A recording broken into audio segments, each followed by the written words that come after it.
নমস্কার, স্বাগত নতুন বাংলা বছরের প্রথম খবরের ডায়েরিতে।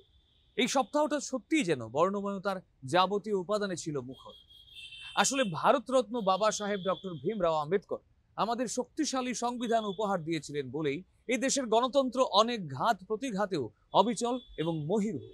এই জন্য কৃতজ্ঞ জাতিকে সর্বাত্মক দায়বদ্ধতার কথা মনে করাতেই যেন ফিরে ফিরে আসে তার জন্মজয়ন্তী। সারা দেশের সঙ্গে রাজ্যেও তাই শ্রদ্ধায় উদযাপিত হলো সেই উপলক্ষ। বাবা সাহেব আম্বেদকর জন্মজয়ন্তী উদযাপন উপলক্ষে রাজ্যের মূল অনুষ্ঠানটি হয় আগরতলার উজ্জয়ন্ত প্রাসাদ প্রাঙ্গণে।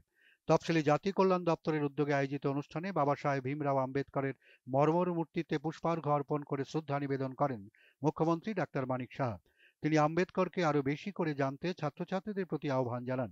তিনি বাবা সাহেব ভীমরাও আম্বেদকরের বর্ণময় জীবন তুলে ধরেন। বিশেষ করে যারা ছাত্রছাত্রীরা আছেন, আজকের ওনার এই জন্মবার্ষিকীতে আরো বেশি আমাদের প্রতিজ্ঞা করতে হবে ওনার সম্পর্কে আরো বেশি জানা, কিভাবে উনি ওনার কাজ করেছেন সেই বিষয়ে জানা। আমরা শুধু আজকে এখানে ওনার জন্মবার্ষিকী পালন করলাম, সেখানে আমরা সীমাবদ্ধ না থেকে আমরা ওনার যে আদর্শ আমাদের সামনে রেখেছেন সেটাকে সামনে রেখে আমরা আরো কিছু কাজ করার আমরা চিন্তা ভাবনা করছি। তফসিলি জাতি কল্যাণ দপ্তরের মন্ত্রী সুধাংশু দাস বলেন, ইতিহাস থেকে অনেক কিছু শেখার রয়েছে যা এই প্রজন্মকে উৎসাহিত করবে। তিনি বাবা সাহেব ভীমরাও আম্বেদকরের ইতিহাস জানতে ছাত্রছাত্রীদের প্রতি আহ্বান জানিয়েছেন। যারা ইতিহাসকে ভুলে যায় তারা কখনো ইতিহাস তৈরি করতে পারে না। আজ ইতিহাসকে স্মরণ করার দিন। আমি মনে করি ইতিহাস থেকে অনেক কিছু আমাদের শিক্ষণীয় রয়েছে, অনেক কিছু আমাদের জানতে হবে যা পরবর্তী সময় এই প্রজন্মকে অনেকটাই অনুপ্রাণিত করবে এবং উৎসাহিত করবে তাদের দিক নির্দেশনার ক্ষেত্রে। অনুষ্ঠানে বিধায়ক কিশোর বর্মন, মীনারানী সরকার সহ বিভিন্ন দপ্তরের আধিকারিকরা উপস্থিত ছিলেন। এই উপলক্ষে উজ্জয়ন্ত প্রাসাদ প্রাঙ্গণে হয় বর্ণময় সাংস্কৃতিক অনুষ্ঠান।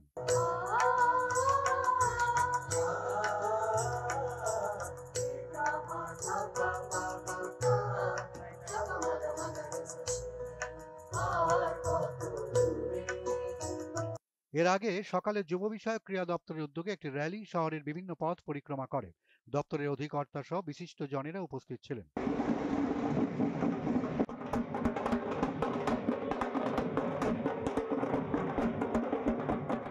রাজ্য বিজেপির উদ্যোগেও দিনটি নানা কর্মসূচির মধ্য দিয়ে পালিত হচ্ছে। রাজ্য বিজেপির সদর দপ্তরের সামনে আয়োজিত অনুষ্ঠানে দলের সভাপতি সাংসদ রাজীব ভট্টাচার্য, মুখ্যমন্ত্রী ডাক্তার মানিক সাহা সহ দলের রাজ্য নেতৃত্বরা উপস্থিত ছিলেন। আম্বেদকরের প্রতিকৃতিতে পুষ্পার্ঘ্য অর্পণ করে শ্রদ্ধা জানান তারা। প্রদেশ কংগ্রেসের উদ্যোগে নানা কর্মসূচির মধ্য দিয়ে আজ আম্বেদকরকে স্মরণ করা হয়েছে। প্রদেশ কংগ্রেস ভবন প্রাঙ্গণে আয়োজিত অনুষ্ঠানে দলের সভাপতি সহ রাজ্য নেতৃত্বরা উপস্থিত ছিলেন। ত্রিপুরা তফসিলি জাতি সমন্বয় সমিতির উদ্যোগে বি.আর. আম্বেদকর জন্মবার্ষিকী উদযাপন করা হয়েছে। আগরতলার সিটি সেন্টারের সামনে আয়োজিত কর্মসূচিতে আম্বেদকরের প্রতিকৃতিতে পুষ্পার্ঘ্য অর্পণ করে শ্রদ্ধা নিবেদন করা হয়। আম্বেদকর জন্মজয়ন্তী উদযাপন উপলক্ষে ডিডি ত্রিপুরায় এক অনুষ্ঠানের আয়োজন করা হয়। বাবা সাহেবের প্রতিকৃতিতে পুষ্পার্ঘ্য অর্পণ করে শ্রদ্ধা নিবেদন করা হয়েছে। কেন্দ্র প্রধান অশোক, বার্তা বিভাগের সহকারী অধিকর্তা কুণাল সিন্ধে, প্রোগ্রাম হেড আলপনা দাস সহ কেন্দ্রের আধিকারিক এবং কর্মীরা উপস্থিত ছিলেন।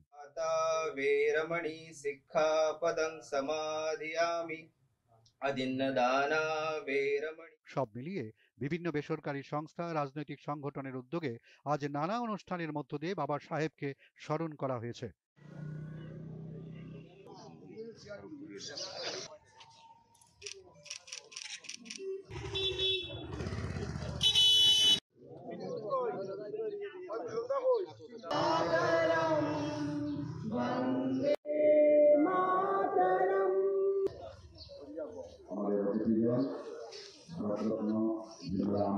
তখন থেকে চালু হয়ে আসছে আমাদের গণতান্ত্রিক অধিকার।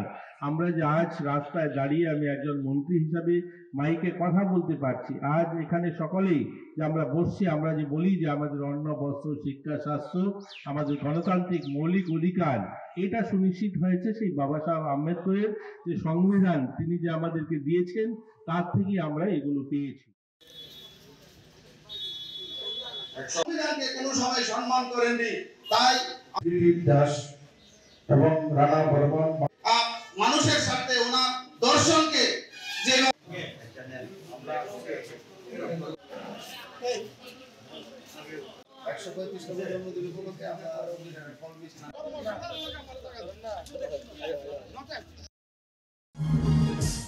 জনজাতি অংশের অন্যতম উৎসব মালা গড়িয়া বৈশু বিজু আমাদের সমৃদ্ধ সংস্কৃতির উত্তরাধিকারে জারিত করে। মিশ্র সংস্কৃতির অলংকারে উচ্ছল এবং উজ্জ্বল সময়ের ভিন্ন আনুষ্ঠানিকতায় অংশগ্রহণ করলেন রাজ্যপাল, মুখ্যমন্ত্রী সহ আরো অন্যরাও। উৎসাহ, উদ্দীপনা এবং ধর্মীয় রীতিনীতি মেনে অনুষ্ঠিত হলো রাজ্যের ঐতিহ্যবাহী বৈশুতের। গোমতী জেলার পিত্রায় এই বৈশুতেরের গতকাল সূচনা করলেন রাজ্যপাল ইন্দ্রসেনা রেড্ডি নাল্লু। উপস্থিত ছিলেন অর্থমন্ত্রী প্রণজিৎ সিংহ রায়, স্বশাসিত জেলা পরিষদের মুখ্য কার্যনির্বাহী সদস্য পূর্ণচন্দ্র জমাতিয়া, বিধায়ক রামপদ জমাতিয়া, উত্তরাখণ্ডের অধ্যাকাশ শিবডালে আশ্রমের স্বামী শরৎপুরী মহারাজ, হদাহকরা বিপ্রকুমার জমাতিয়া সহ স্বশাসিত জেলা পরিষদ এবং স্থানীয় প্রশাসনের বিভিন্ন স্তরের আধিকারিকরা। মূলত আজ থেকে 7 দিন বাবা গড়িয়া বিভিন্ন প্রান্তে ঘুরবেন। এরপর তিথি অনুযায়ী নির্দিষ্ট দিনে বাবা গড়িয়া পূজিত হবেন। রাজ্যের জনজাতি সম্প্রদায়ের মানুষ বাবা গড়িয়ার পুজোতে মেতে উঠবেন। পিত্রায় আয়োজিত অনুষ্ঠানে রাজ্যপাল তাঁর ভাষণে বলেন, সকল অংশের কৃষ্টি সংস্কৃতি এবং ঐতিহ্যকে রক্ষা করলেই এক ত্রিপুরা শ্রেষ্ঠ ত্রিপুরা এবং এক ভারত শ্রেষ্ঠ ভারত গড়ে তোলা সম্ভব হবে। त्रिपुरा राज्य में गरिया पूजा के साथ नववर्ष समारोह शुरू हो गए हैं। हर संस्कृति के संरक्षण के लिए उत्सवों को आयोजन विभिन्न नामों से किया जाता है। जितने भी कम्युनिटीज है उन सबका अभ्युन्नति भारत का अभ्युन्नति है, ये विश्वास करते हैं। अभी अपन उस दिशा में आगे चलने के लिए सोचने का जरूर है। মন্ত্রী প্রণজিৎ সিংহ রায় বলেন, রাজ্য সরকার রাজ্যের সকল অংশের মানুষের ধর্মকে সমানভাবে মর্যাদা দেয়। जनजातीय समाज के लिए इसको मर्यादा, इसको सम्मान देने के लिए डेवलपमेंट के सिलसिला में हर जगह में हमारा सरकार कोशिश कर रहा है। इस बार को बजट में भी हमारा सरकार ने इसके और भी पैसा ज्यादा रखा है, जाते हर संप्रदाय को, हर जाति जनजाति गोष्ठियों को उनका अपना अपना संस्कृति बचाने के लिए कोई उसके स्वस्थ नहीं पड़ता है। বিধায়ক রামপদ জমাতিয়া সহ অন্য বক্তারা বাবা গড়িয়া এবং বৈশুতেরের গুরুত্ব তুলে ধরে ভাষণ দেন। तो इसी में ऐसे जागृत देवता है, इसमें काफी जिसने उसका मानव किया है उसका फल जरूर आता है। इसीलिए सुदूर आसाम, पश्चिम बंग, सारा भारत से जो यहाँ पुत्रहीन है वो पुत्र मांगने के लिए आते हैं। सारा कुछ ये मिलते हैं। গতকাল উৎসবের আনুষ্ঠানিক সূচনার প্রাক লগ্নে ভক্তরা ভক্তি ও শ্রদ্ধায় তাদের চিরাচরিত রীতিনীতি অনুযায়ী বাবা গড়িয়ার আবাহনে মেতে ওঠেন। এই বৈশুতেরে অংশ নিয়ে নতুন প্রজন্মের ছেলেমেয়েরাও নিজেদের অভিজ্ঞতার কথা জানালেন। চৈত্র মাসের লাস্ট হলে আমরা বাবা গড়িয়া তারে মানে বক্তবিন্দু করে এ সময় হলে আমরা বৈশু বা সেনা আমরা 7 দিন বুড়িমা জম্পুই এদিকে আমরা যাই গুরমু 7 দিন বিনা চাপাল থাকবো। আমরা আনন্দ তো আমরা বছরে একবার আয়ে বাবা 7 দিন মানে 7 দিন লাগে বাবা আয়ে আমরা লগে থাকে, আমরা বাবা লগে থাকে, আমরা অনেক খুশি হয় বাবা লগে থাকিয়া মানে 7 দিন। এখানে পিত্রার পবিত্র রামবাড়ির গড়িয়া উৎসব অনেক বড়, আমার জমাটিয়ার বড় উৎসব। এই লেগে আমরা সব জমাটিয়া খুশি হইয়া সবাই আইছে। হদাহকরা বিপ্রকুমার জমাতিয়াও এই বৈশুতের বা গড়িয়া পুজোর মাহাত্ম্য তুলে ধরলেন। আমরা খুব আজকে আনন্দিত এইরকম বৈশুতের বা বাবা গড়িয়া পূজা করে এই উপলক্ষে আজকে অনেক লোক জমায়েত হয়ে গেল। আমরা 7 দিন চলবো এই পূজা।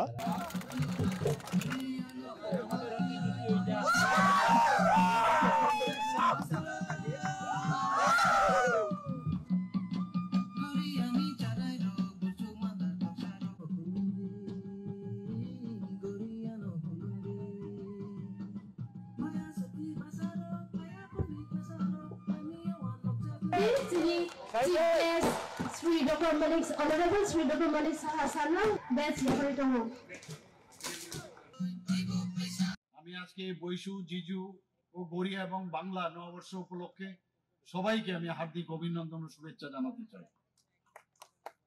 কুয়ার বুকে একটা নতুন কলেজ হবে এবং এইবার আমরা বাজেটে সেটা রেখেছি।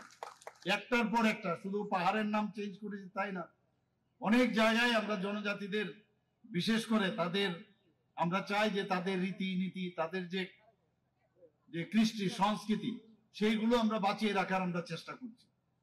মাননীয় প্রধানমন্ত্রীজি জনজাতিদের সম্মান যদি দিতে হয়, 7 জন জনজাতি গোষ্ঠীর যারা আছেন বিশিষ্টরা, তাদেরকে পদ্মশ্রী ভূষণে ভূষিত করেছে, সেটা আপনারা সবাই জানেন। এবার জনজাতিদের যে বাদ্যযন্ত্র, সেগুলো কিন্তু নিয়ে আগে মানুষ কেউ চিন্তা ভাবনা করেনি। আমাদের সরকার এসে আমরা ঠিক করলাম যে এই বাদ্যযন্ত্রগুলো যাতে সেগুলো হারিয়ে না যায়, তার জন্য এইবার বাজেটে আমরা 3 কোটি টাকা রেখেছি এইবারের বাজেটে।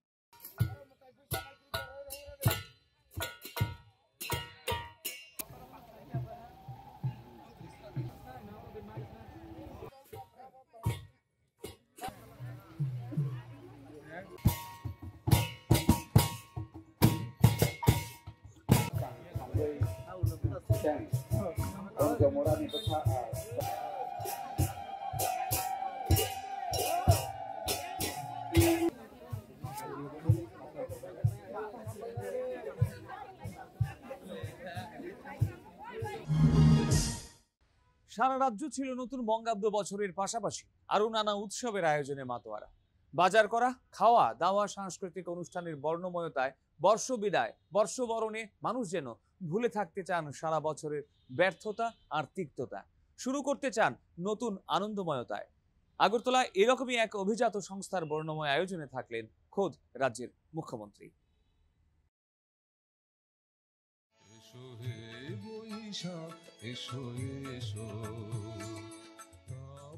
বাঙালির 12 মাসে 13 পার্বণ, তার মধ্যে গুরুত্বপূর্ণ একটি উৎসব হলো নববর্ষ। যদিও দেশের বিভিন্ন অঞ্চলে বিভিন্ন নামে ও আলাদা রীতিতে নববর্ষ উদযাপিত হয়, দিনটি পালিত হয় আনন্দ, ভোজন আর ঐতিহ্যের মাধ্যমে। হালখাতার শুভারম্ভ আর মঙ্গল শোভাযাত্রা সব মিলিয়ে বৈশাখের প্রথম দিনটি হয়ে ওঠে প্রাণবন্ত। আজ সকাল থেকেই বিভিন্ন মন্দিরগুলোতে ভিড়। কেউ এসেছেন হালখাতার শুভারম্ভ করতে, আবার কেউ বা এসেছেন বছরের প্রথম দিনে পুণ্যার্জনের আশায়। বছরের পয়লা দিন লক্ষ্মী নারায়ণ বাড়িতে সবাই আসে ঠাকুরের চরণের আশীর্বাদ নিয়ে আমাদের ব্রাহ্মণের হস্তে খাতাতে ঠাকুরের নাম দেবতার নাম লিখে লিপিবদ্ধ করে নিয়ে যায়। আমরাও 2 হাত তুলা দিয়ে ঠাকুরের কাছে প্রার্থনা করি ওদের মঙ্গল হোক, ওদের ভালো থাকুক। আর এই দিনটা আজকে আমরা সবাই যেভাবে আনন্দে করে কাটি, সারাটা বছর ঠাকুরের কাছে প্রার্থনা করি আমরা যাতে ভালো থাকি। নতুন বর্ষের যে আরম্ভ, সেটা সূচনা হয় এক হালখাতার মাধ্যমে। অর্থাৎ প্রাচীন যুগে আমাদের খাতাপত্রের সমস্ত হিসাব ছিল কৃষি নির্ভর অর্থনীতি, জমির উপর। এই হাল বা জমির উপর ভিত্তি করেই আমাদের ভারতবর্ষের অন্যতম অবতার বলরামের সৃষ্টি। এই হালখাতার বন্দনা তথা এই আমাদের সারা বছরের যে অর্থনৈতিক যে লেখাপড়া বা হিসাব রাখার, তার একটা শুভ সূচনা আজকে হয়েছে। আগরতলা লক্ষ্মীনারায়ণ মন্দিরে সকাল থেকে ভিড়। সংসারের সুখ সমৃদ্ধি কামনায় পুজো দিয়েছেন বলে জানিয়েছেন অনেকে। আবার বছরের প্রথম দিনে লক্ষ্মীনারায়ণ মন্দির চত্বরে বসেছে মেলা, রকমারি পসরা নিয়ে হাজির দোকানিরা। প্রতি বছরই সকালবেলায় লক্ষ্মীনারায়ণ মন্দিরে আসি। এটা একটা ভাবনা, এর পেছনে কি যুক্তি এসব কিছু বিষয় না। বিষয়টা হলো প্রতি বছরই প্রথম দিন এখানে আসলাম, দেবতার দর্শনও হলো, মন্দিরে এলাম, সবার সাথে দেখা হয়ে গেল। এত লোকের মাঝখানে নিজেকে থাকলাম, এটা ভালো লাগে। আমি তো জগতের কামনা করেছি, আমি একা নিজের স্বার্থটা চাই না, যাতে সব শান্তি হোক, সুখ শান্তিতে থাকুক, আমারও যাতে সুখ শান্তি হয় আর ভক্তদেরও যাতে শান্তি হয়, সেটাই চাইছি, আর কিছু চাই না। পয়লা বৈশাখের দিন পঞ্চপদ রান্না করে খাওয়ার রেওয়াজ প্রায় সব ঘরেই দেখা যায়। এটা বছরের শুরুর দিন, তাই মনে করা হয় এই দিনটি যদি খুব ভালোভাবে কাটানো যায় তাহলে গোটা বছরটাই ভালো কাটবে। তাই নতুন জামা কাপড় পরা, পুজো দেওয়া, কোথাও বেড়াতে যাওয়ার সঙ্গে সঙ্গে নানা প্রকার খাবার খেয়ে দিনটি উদযাপন করেন। তাই তো মাছ ও মাংসের বাজারের পাশাপাশি মিষ্টির দোকানেও ছিল উপচে পড়া ভিড়। রাজ্যবাসী উদ্দেশ্যে কি একটু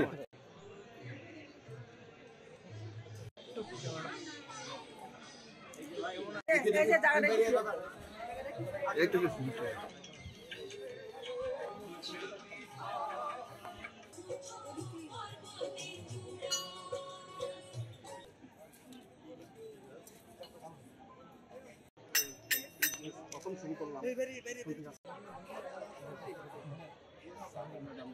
পয়লা বৈশাখ এবং আজকে শুভ নববর্ষ আমরা সবাই জানি বাংলা ক্যালেন্ডার অনুযায়ী।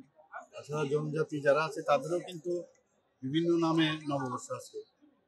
তো মাতৃপুরী সুন্দরীর কাছে এসছি, আজকে সস্ত্রীক এসছি, সেই সমস্ত ত্রিপুরাবাসীর মঙ্গল কামনা করেছি এবং আমাদের ত্রিপুরা যেভাবে সামনের দিকে এগিয়ে যাচ্ছে তাতে আগামী দিনও সবাইকে নিয়ে আমরা এগিয়ে যেতে পারি, সব দিকে সবাই যেন ভালো থাকে সেই প্রার্থনাই আমার কাছে।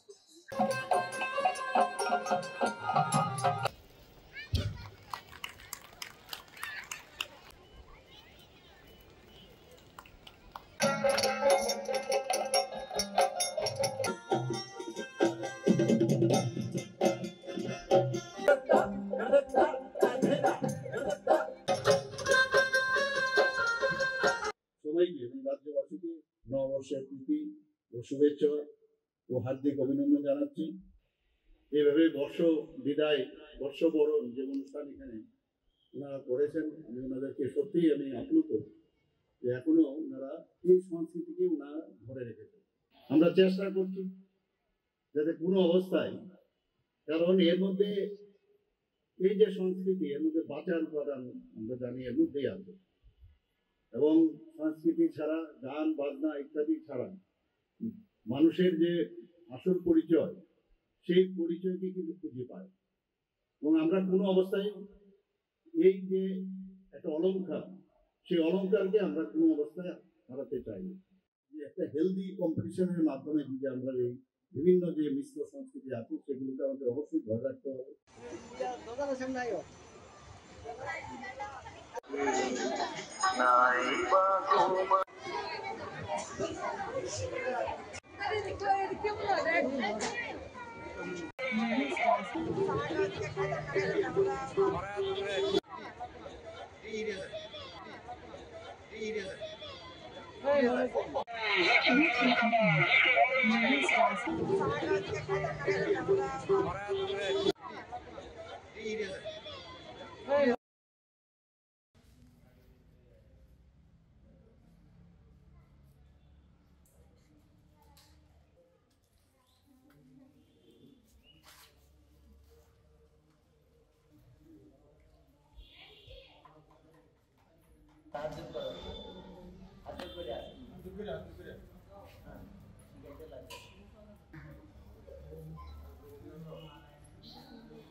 আমি মূলত এখানে জগন্নাথ মন্দিরে এসেছি আমাদের পরিবারের সকলের এবং এই এলাকার যে আমাদের সববাসী যাতে শুভকামনা হয় এবং আগামী দিনে সবাই সুস্থ থাকে সবল থাকে তার উদ্দেশ্যে প্রভুর কাছে এসেছি কামনা করতে।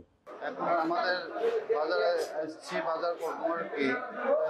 মাছের দেখলাম মার্কেট ঘুরে বাজারের দাম মোটামুটি ঠিক আছে, সীমিতর মধ্যে আছে। হ্যাঁ, মানুষ মোটামুটি কেনাকাটা করছে। হ্যাঁ,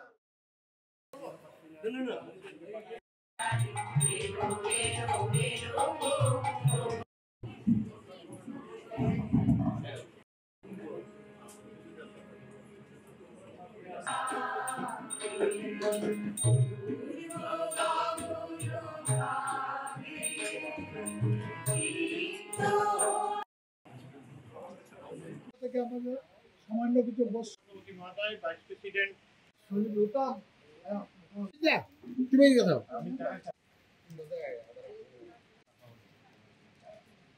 ঠিক আছে লবণ লবণ লবণ কোন দিয়ে আসলো নিচে লবণ খাও সুন্দর করে। আমরা অল ত্রিপুরা মার্চেন্ট অ্যাসোসিয়েশন একটা ক্ষুদ্র প্রয়াস, আমরা প্রত্যেক বছর আমরা এই অনুষ্ঠানটা করে থাকি। আজকে আমরা খুবই আনন্দিত। আমরা এই যে কর্মসূচি প্রত্যেক বছরই মার্চেন্ট অ্যাসোসিয়েশন বিভিন্ন কর্মসূচি করে, তার মধ্যে এটা একটা অন্যতম। সত্যি আমরা নিজ হাতে আজকে ওনাদেরকে যারা দুস্থ আছে ওনাদেরকে আমরা অন্ন বস্ত্র পরিষেবা দিতে পেরেছি, নিজের হাতে খাওয়াতে পেরেছি। আমরা খুবই গর্ববোধ মনে করছি নিজেদের, এবং আগাম শুভেচ্ছা একবার জানিয়েছি আবারও রাজ্যবাসীকে ত্রিপুরা মার্চেন্ট অ্যাসোসিয়েশন এবং শিল্প বাণিজ্য মহলের পক্ষ থেকে আমরা শুভ বাংলা নববর্ষের শুভেচ্ছা জানাচ্ছি। সবাই ভালো থাকবেন, সুস্থ থাকবেন। দুর্ঘটনা রোধে আগরতলা সরকারি অতিথিশালায় আয়োজিত হলো পশ্চিম জেলা স্তরের বৈঠক। এতে পৌরোহিত্য করলেন সাংসদ বিপ্লব কুমার দেব। দুর্ঘটনা রোধে কলেজ ও বিশ্ববিদ্যালয় স্তরে ছাত্রছাত্রীদের বেশি করে সচেতন করার উপর জোর দিলেন তিনি।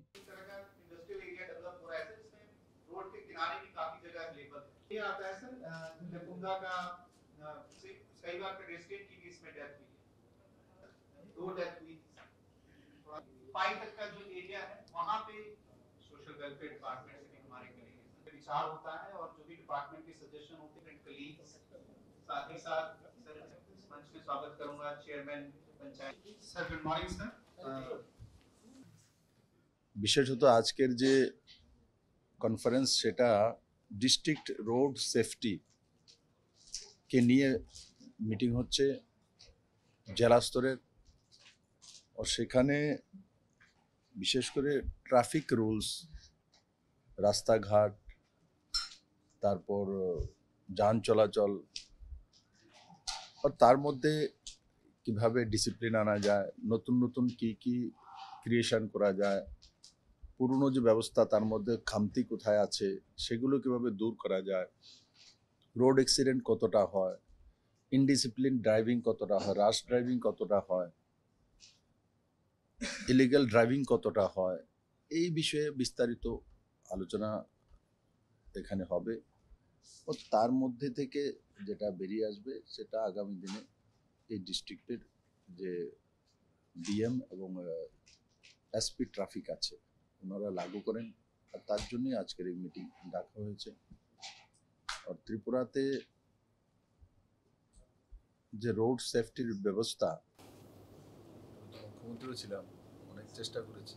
ইনডিসিপ্লিন ড্রাইভিং প্রচুর হয়, ইলিগাল পার্কিং করে রাখে, রাস্তা যতই চড়া, মেয়র সাহেব এখানে বসে আছে, যতই চড়া করো, যদি ভাঙচুর করো, আবার 2 দিন থেকেও 3 দিন পর আবার পার্কিং সেই জায়গাতে করে দেবে। নিজের বাড়ির সামনে পার্কিং না করে একটা ব্যবস্থিত জায়গাতে পার্কিং করার ব্যবস্থা আমি একসময় নিজে হেঁটে হেঁটে করেছিলাম, মেনেও নিয়েছিল। আবার কিছুদিন পরে ওই যে কমিউনিস্টরা এখানে ছিল, ইনডিসিপ্লিন মানসিকতা, আন্দোলন মানসিকতা, ওই মানসিকতা গিয়ে কাজ করে।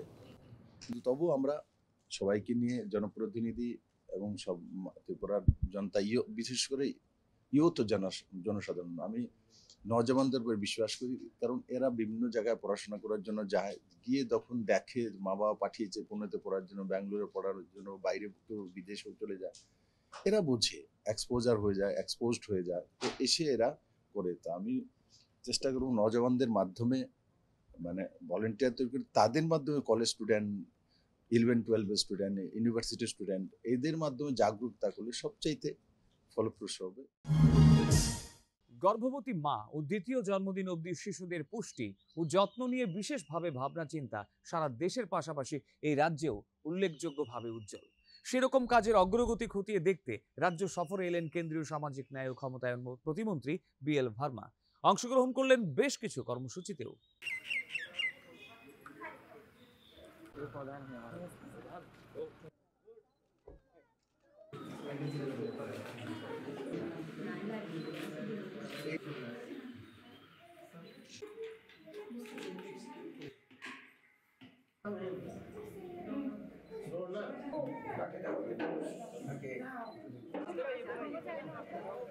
माननीय प्रधानमंत्री का जो विज़न है, हमारी जो होने वाली माताएं हैं, जो हमारी गर्भवती हमारी बहनें हैं, आज उनके लिए पोषण की किट भी मैंने देने का काम किया है।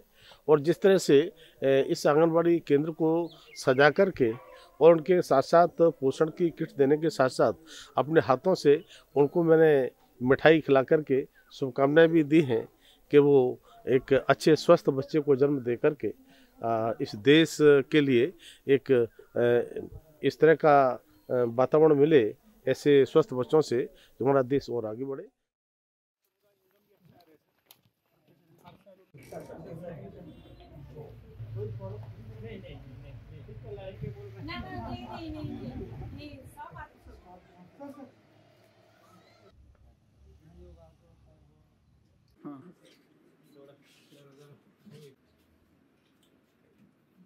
2014 में जैसे ही मोदी जी प्रधानमंत्री बने तो उन्होंने कहा कि मेरा देश जो है वो गरीबों के लिए समर्पित था, और जिस तरह से गरीबों के लिए, महिलाओं के लिए, युवाओं के लिए, किसानों के लिए इन 10-11 वर्षों में काम हुआ है, मुझे लगता है कि बहुत सारे विभागों में बहुत सारे काम 60 साल में कांग्रेस के नहीं हुए, उससे ज़्यादा काम माननीय मोदी जी ने किए, और उसी का नतीजा है कि 25 करोड़ से भी ज़्यादा ऐसे लोग जो गरीबी के दलदल में फंसे थे उनको बाहर आने का अवसर मिला है। सेंट्रल गवर्नमेंट के द्वारा जो भी इस प्रकार की स्कीम है उनका लाभ सीधे सीधे कैसे और ज़्यादा तेज़ी के साथ में मिले, और आवश्यकता पड़ेगी तो हम स्टेट गवर्नमेंट हमारी त्रिपुरा की और सेंट्रल गवर्नमेंट इनके बीच में कोई कोऑर्डिनेशन की बात होगी, उसे भी करने का काम करेंगे। তাহলে আজকের মতো খবরের ডায়েরি এখানেই শেষ করছি। এবারে বিদায় নিতেই হচ্ছে খবরের ডায়েরি থেকে। আবার দেখা হবে পরের অনুষ্ঠানে। ধন্যবাদ, ভালো থাকবেন, সুস্থ থাকবেন।